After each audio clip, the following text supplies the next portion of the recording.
Fala pessoal, tudo bom com vocês? Dessa vez vim falar um pouquinho sobre o UERJ. Normalmente a gente conversa sobre Enem, né? Mas agora que o Enem já passou, a UERJ se avizinha, a gente vai conversar um pouquinho sobre o livro escolhido pela UERJ deste ano, que é o livro Não Me Abandone Jamais, que particularmente eu gosto muito, mas já vi muita gente aí torcendo o nariz também, reclamando, dizendo que é um livro muito parado, etc, etc. Bom, eu gosto muito de falar sobre a UERJ, é a universidade na qual eu estudei, então é um vídeo também feito com carinho especial, espero que você goste e que você passe a gostar um pouquinho mais do livro. De repente, ele tem muita coisa interessante que você só não percebeu ainda. Vamos lá?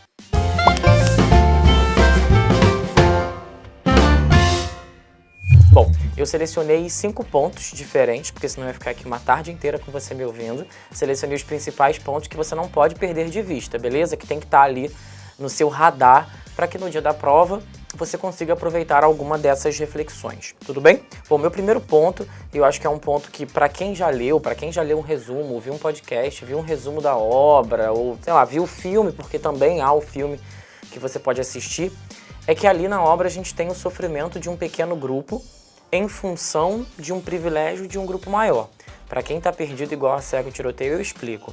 A obra mostra que a gente tem um grupo de personagens que são clonados, eles não sabem a princípio que são clonados, depois eles descobrem no decorrer da narrativa.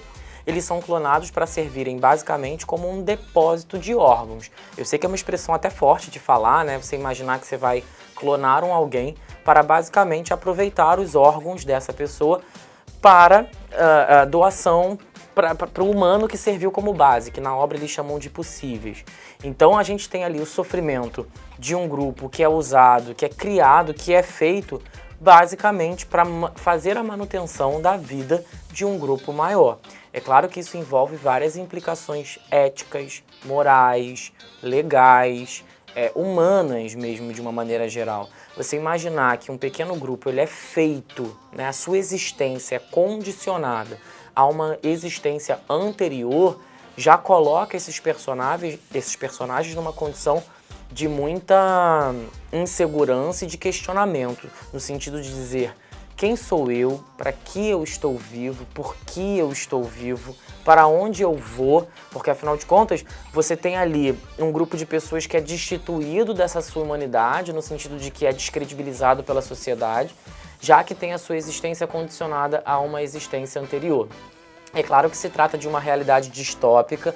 No mundo real a gente não tem clones sendo feitos para servirem como depósito de órgãos, mas vale a pena a gente pensar, será que no nosso mundo real já não existe uma violência muito parecida quando você observa certos grupos da sociedade que são marginalizados, que são inferiorizados, que são explorados justamente para que outros grupos predominantes e já com o seu prestígio possam gozar de certos direitos? Resumindo, será que já não existem essas injustiças de pequenos grupos se prejudicando para que outros se deem bem?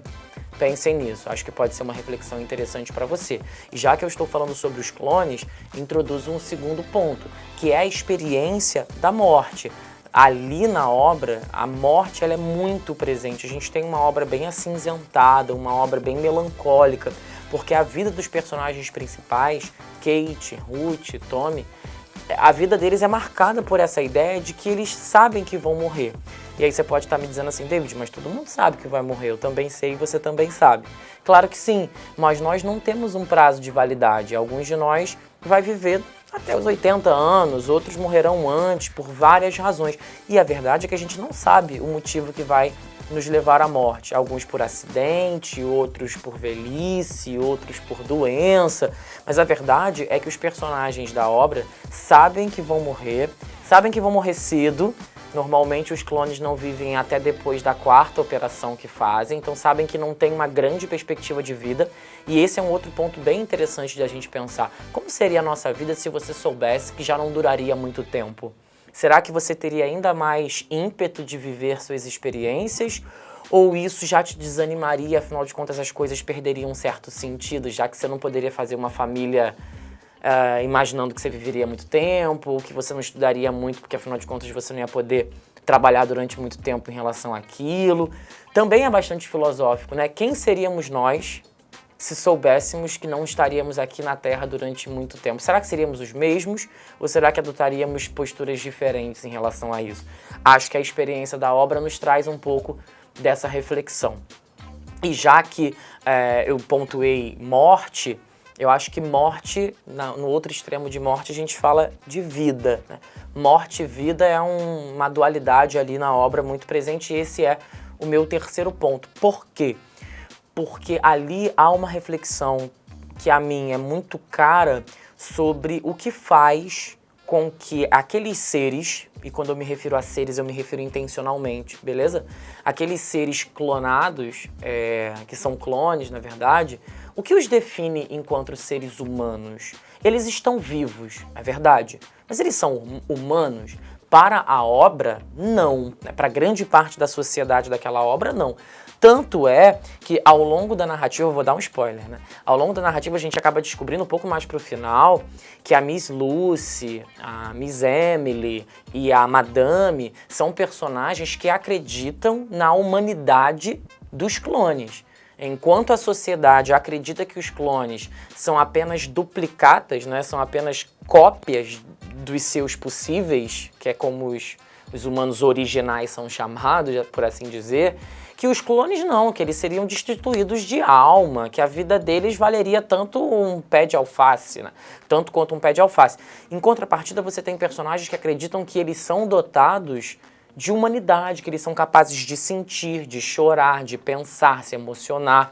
E é justamente por isso que a cena talvez mais icônica da obra, em que a Kate está abraçada com o travesseiro enquanto toca a música que serve como título da obra, Não Me Abandone Jamais, a Madame se emociona porque percebe nela um traço de humanidade muito forte, né? E percebe que aqueles clones, apesar de clones, também são nutridos de uma vida humana. Não humana no sentido fisiológico, né? No sentido de eu tenho os meus sistemas digestivos e respiratórios e sexual funcionando. Não, não é isso. É humano no sentido psíquico, no sentido emocional, no sentido psicológico. É humano no sentido não fisiológico, né? Porque se fosse humano no sentido fisiológico, Kate, Ruth e Tommy são humanos, ninguém duvida.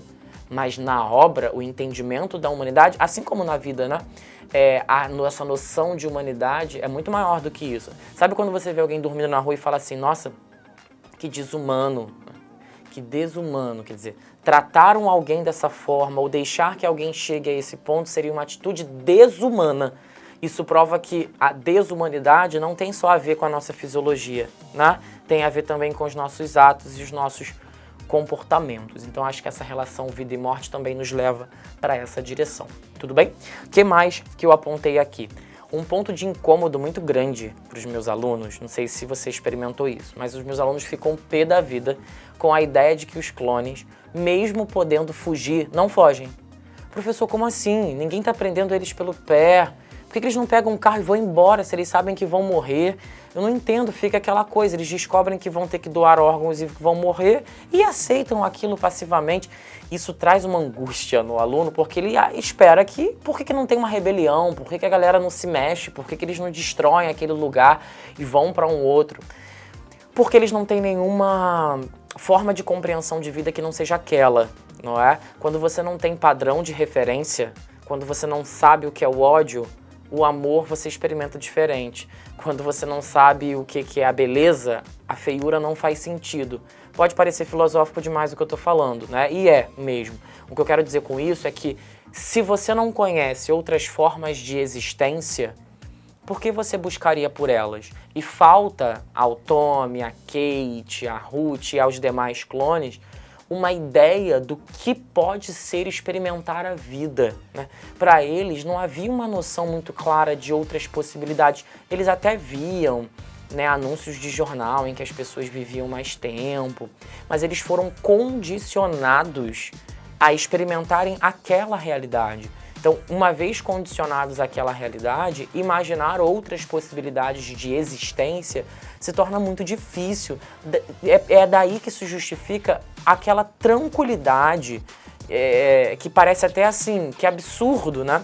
Alguns alunos ficam assim, mas esse livro é muito mal escrito, como é que pode? Os clones sabem que vão morrer porque vão doar órgãos e não fazem nada, mesmo podendo fazer. Porque não pega uma faca, porque não mata aquelas pessoas.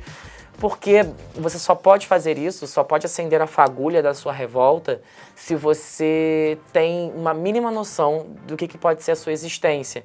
Se você é tão condicionado a imaginar que a sua existência é aquela porque precisa ser, você está convencido daquilo e isso vai te levar a uma condição de passividade e comodismo. Por último, mas não menos importante, porque eu poderia ficar aqui semanas conversando com você, tem muito a ver com essa noção de comodismo, porque tem a ver com a capacidade que o contexto tem de nos formar enquanto pessoas. Na verdade, a gente costuma dizer muito nas aulas de redação que a família nos forma, a mídia nos forma, a escola nos forma, professor nos forma, namorado nos forma. Nós somos esponjas, que a gente vai absorvendo algumas coisas, outras coisas a gente é apertado e deixa vazar, a gente vai recebendo algumas, abandonando outras e vai assim montando a nossa personalidade. Eu acredito que Não Me Abandone Jamais mostra isso com muita clareza. Raio-Chan, o Casario, os lugares pelos quais os nossos personagens passam são lugares que montam a personalidade deles, o jeito deles e o gosto deles. Monta de uma maneira tão forte, tão forte, tão forte que eles não são capazes nem de pensar um mundo que não seja de doadores e de cuidadores, né? Que se resume ali os personagens no fim das contas.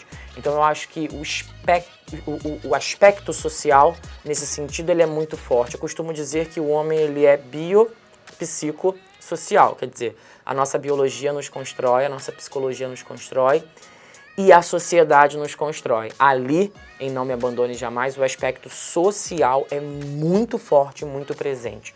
Não à toa, eles só conhecem boa parte da Inglaterra pelos mapas que eles veem da Miss Emily, né, que mostra a Miss Emily, a Miss Lucy, mostram para eles as áreas da Inglaterra, é aí que eles vão tomando uma noção de o que é continente, o que é mar, o que é terra, o que existe, o que não existe.